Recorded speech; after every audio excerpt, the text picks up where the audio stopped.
किसी को खांसी हो जाए तो खांसता है, पता लगता है कि इसे खांसी हो गई। किसी बुखार आता है तो थर्मोमीटर से चेक करते हैं और उसके शरीर की गर्मी से पता चलता है कि इसको बुखार है। और आंखें लाल हो जाती है तो पता लगता है। कोई बहरा हो जाता है तो ऊंची आवाज़ से सुनता है तो पता चलता है कि ये बहरा हो रहा है या कम सुनाई पड़ता है। लेकिन ये स्ट्रेस और डिप्रेशन एक ऐसी बीमारी है जो लग जाती है तो कई लोगों को पता ही नहीं लगता कि हम स्ट्रेस के और डिप्रेशन के शिकार हैं। वो रोगी अपने को निरोगी ही समझते रहते हैं। लेकिन मनोचिकित्सकों का ये कहना है कि कई लोग देश विदेश में इस बीमारी के शिकार हैं और उनको पता नहीं कि हम इसके शिकार हैं। केवल भारत में 1.5 करोड़ डिप्रेशन के रोगी हैं और अखबारों की रिपोर्ट जिन्होंने देखी है, पढ़ी है, उनको पता है कि पूरी दुनिया में तेजी के साथ अगर कोई बीमारी फैल रही है तो है मानसिक रोग, तनाव, चिंता, भय, उद्वेग। ये आधुनिक युग है। लोग कहते हैं कि आधुनिक युग है, विकास का युग है। ये फास्ट ज़माना है। पूरी दुनिया बहुत छोटी हो गई। पहले चिट्ठी भेजनी होती थी तो कबूतर के गले में पत्र लिख के डालना पड़ता था और वो पत्र पहुँचे कि बीच में गिर जाए यह भी पता नहीं रहता था। फिर ये डाक का ज़माना आया, फिर टेलीफोन का ज़माना आया और फिर तार का ज़माना आया और फिर इंटरनेट का ज़माना आया और मेल का ज़माना आ गया कि 1 सेकंड में 2 सेकंड में आप अपने संदेश को दुनिया के किसी भी कोने में पहुंचा सकते हैं। यह मोबाइल का ज़माना है, 3G का ज़माना है और यहाँ एक साथ 8-8 सेक्टर पे तुम लाइव वीडियो कॉन्फ्रेंस कर सकते हो। एक आदमी अमेरिका में, दूसरा स्पेन में, तीसरा जर्मनी में, चौथा जापान में, 5वां भारत में, 6ठा अमेरिका में और 7वां लंदन में बैठा है। एक ही साथ तुम इन 7 देशों में कॉन्फ्रेंस कर सकते हो, एक दूसरे को देख और सुन सकते हो। ये 2 दिन पहले ही इसका प्रयोग बम्बई में हमने देखा और किया। यह आधुनिक ज़माना है, हम मानते हैं, लेकिन इसके साथ साथ आपको ये स्वीकार करना ही पड़ेगा, इस कटु सत्य को मानना ही पड़ेगा कि इस आधुनिक विकासवाद ने आधुनिक बीमारियां भी दी है। H1N1 स्वाइन फ्लू ये कौन सी चिड़िया होती है पहले नहीं पता था। हमारे धन्वंतरी महाराज ने और चरक ने, च्यवन ऋषि ने और वाघभट्ट ने अपने आयुर्वेद में इसका कोई जिक्र नहीं किया। यह हाइपरटेंशन कौन सा कौआ है, इसके बारे में आयुर्वेद ने कोई जिक्र नहीं किया। इसी प्रकार चिकनगुनिया और मंकी गुनिया ये भी आधुनिक विकास और इस मॉडर्न ज़माने की देन है। सूरत में अभी 2-4 साल पहले बाढ़ आई थी और पूरा सूरत लगभग डूब गया और गलियों में नावें चलानी पड़ी थी। कई गाड़ियां, बाइकें तो समुद्र में पहुंच गई और भी कई सामान समुद्र में पहुंच गया इस तापी नदी के ज़रिए। कई लोग बेघर हो गए, कच्चे मकान ढह गए और फिर जब पानी उतरा तो जो बकरियां, जो गायें, जो भैंसें खूंटे से बंधी थी वो खूंटे से बंधी रह गई और मर गई। बीमारी फैल चुकी और चिकनगुनिया के लोग शिकार होने लगे। इस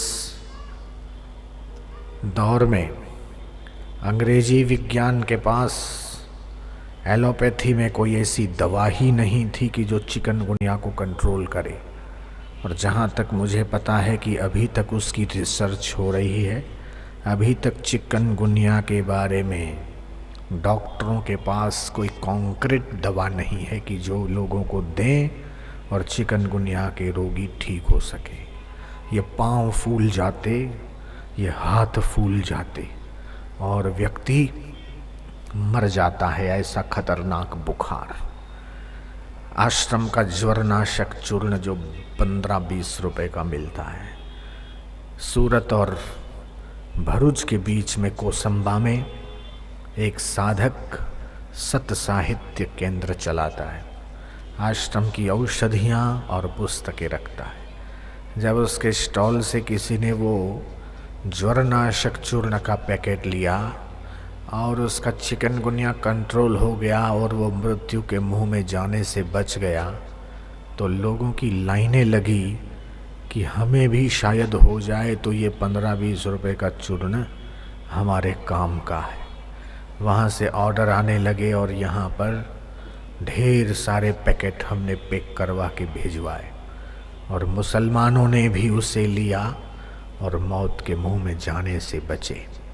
हाँ, मैं ये जानता हूँ और मानता हूँ कि धन्वंतरी ने चिकनगुनिया के बारे में नहीं लिखा, ये वाग्भट्ट ने नहीं लिखा, सुश्रुत ने नहीं लिखा, आयुर्वेद में या आयुर्वेद के ग्रंथों में इसका उल्लेख नहीं है।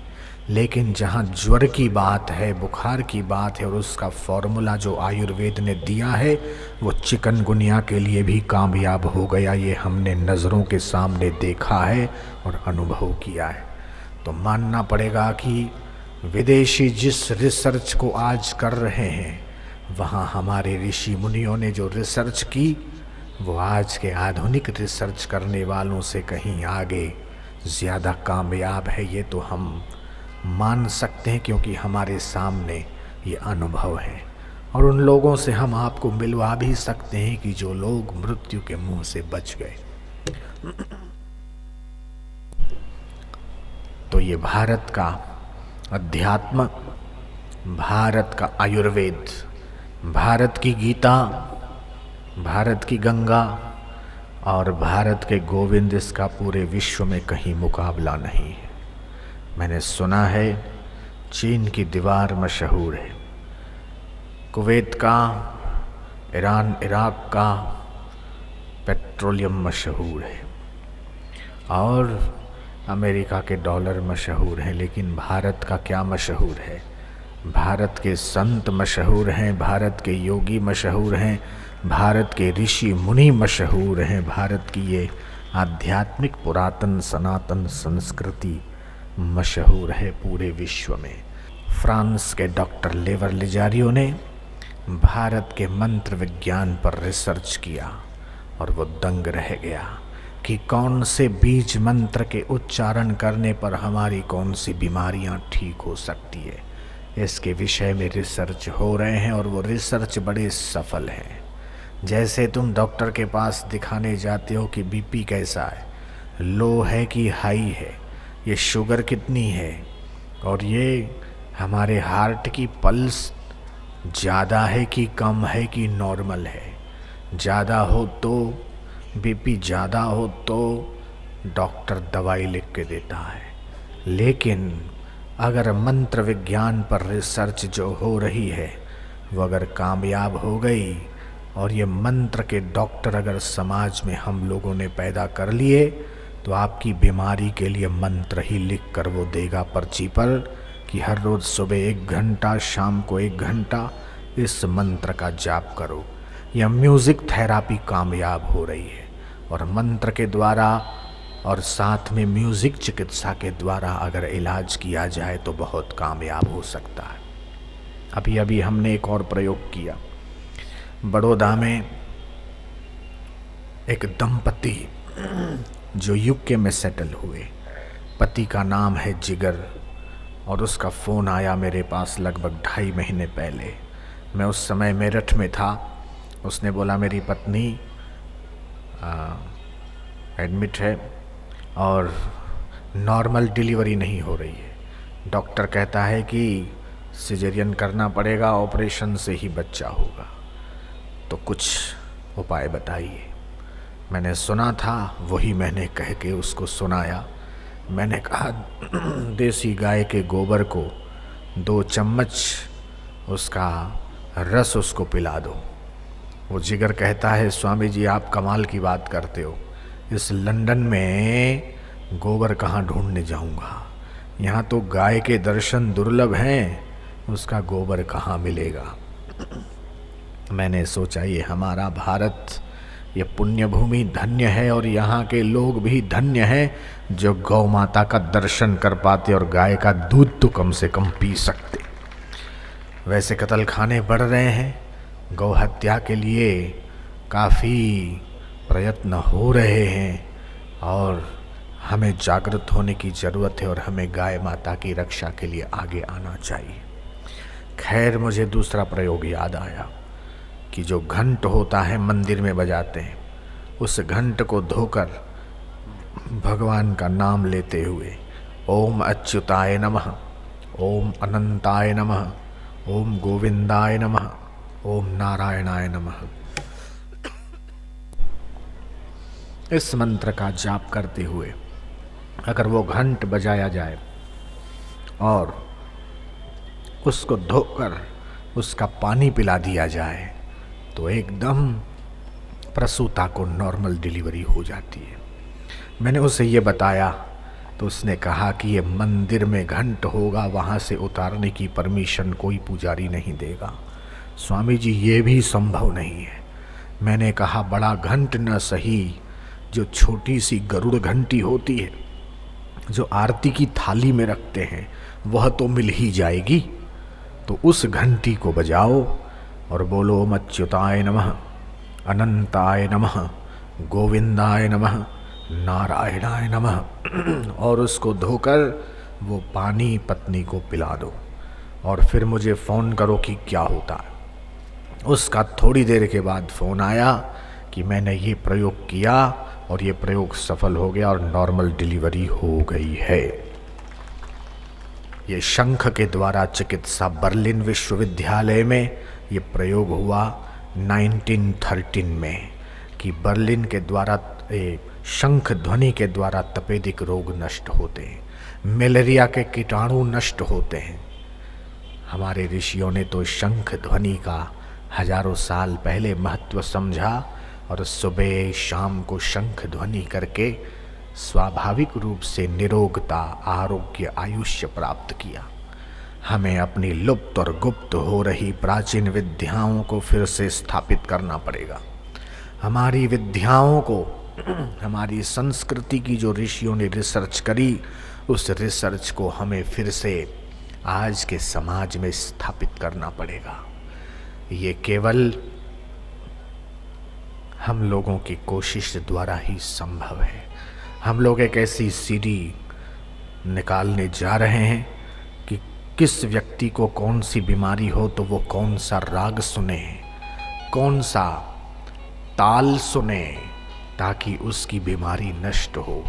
ये एक संगीत चिकित्सा है और ये भी रिसर्च हो चुकी है कि जो वेस्टर्न म्यूज़िक है, रॉक है, पॉप है, डिस्को है आदि, जो जिसमें डा डा डा था इस प्रकार का जो वेस्टर्न म्यूज़िक आजकल चल पड़ा है, उससे अटैक आने की संभावना बढ़ जाती है। जो बड़े बुजुर्ग और अभिभावक लोग यहाँ पर बैठे हैं समझदार, वे अपने बच्चों को ये समझाएं कि वे लोग वेस्टर्न म्यूज़िक को कम सुने अथवा न सुने, क्योंकि इससे हानि होती है। डॉक्टर डायमंड कहता है कि डिस्को डांस करने से और वेस्टर्न म्यूज़िक सुनने से जीवन शक्ति का ह्रास होता है। मैंने अखबार में पढ़ा कि जापान के लोग हमारे कथक और भारतनाट्यम को सीखने के लिए भारत आए और यहाँ 3.5 महीने रहकर पूरा कोर्स किया कि कैसे कथक होता है, कैसे भरतनाट्यम होता है, कैसे कथकली होता है। वे लोग जहाँ भारत के संगीत को सुनने और सीखने में रुचि ले रहे, भारत के आयुर्वेद को स्वीकार कर रहे, यहाँ की पुरातन जीवन शैली को स्वीकार कर रहे हैं, वहीं हमारा दुर्भाग्य है कि हमारे देश के युवा लोग पाश्चात्य संस्कृति का अंधानुकरण करने में लगे हुए हैं। पाश्चात्य कल्चर है, वो संस्कृति नहीं हो सकती। संस्कृति की तो भारत में महानता और विशेषता है। तो MP3 सुनने से कान के पर्दे ढीले हो जाते हैं, ऐसी भी रिसर्च हुई है। तो मंत्र मन, बुद्धि और इंद्रियों तक अपना प्रभाव छोड़ते हैं। शरीर के सूक्ष्म कणों को परिवर्तित करने का सामर्थ्य रखते हैं। जो ध्वनि की शक्ति है, आदिदैविक ईश्वरीय जगत के साथ संबंध को जोड़ती है। शब्द वायु के रथ पर अवरुद्ध होकर आकाश मार्ग से गति करता है। र का मस्तिष्क में अच्छा प्रभाव पड़ता है और मन में श्रद्धा हो, जीभ में क्रिया हो, प्राण का नियमन हो, बुद्धि का समर्थन हो, तो प्रभु से एकाकारता प्राप्त होती है और गुरु की महान शक्ति का चमत्कार दिखने लगता है। क्रिया नैसर्गिक हो, अधर्म वासनाजन्य होता है, क्रिया नैसर्गिक होती है और धर्म शास्त्रजन्य होता है। धर्म में विधि, श्रद्धा, अनुष्ठान और कर्तृत्व का मेल होने से वह धर्म सफल हो जाता है। तो ध्यान और योग से अपनी सुषुप्त शक्तियों को जागृत करना चाहिए। धन का उपार्जन करना अच्छा है, लेकिन धन का अच्छे कार्यों में नियोजन भी होना चाहिए। न दुष्टुति मर्त्यो विन्दते वसु न स्त्रेधंतम रैर्नशः। धन, पद, श्री और समृद्धि की प्राप्ति न्यायपूर्ण आचरण से होती है। तो बुद्धिमान मनुष्य को चाहिए कि अपने न्यायपूर्वक उपार्जित धन का 10वां भाग ईश्वर की प्रसन्नता के लिए सत्कर्म में लगाए।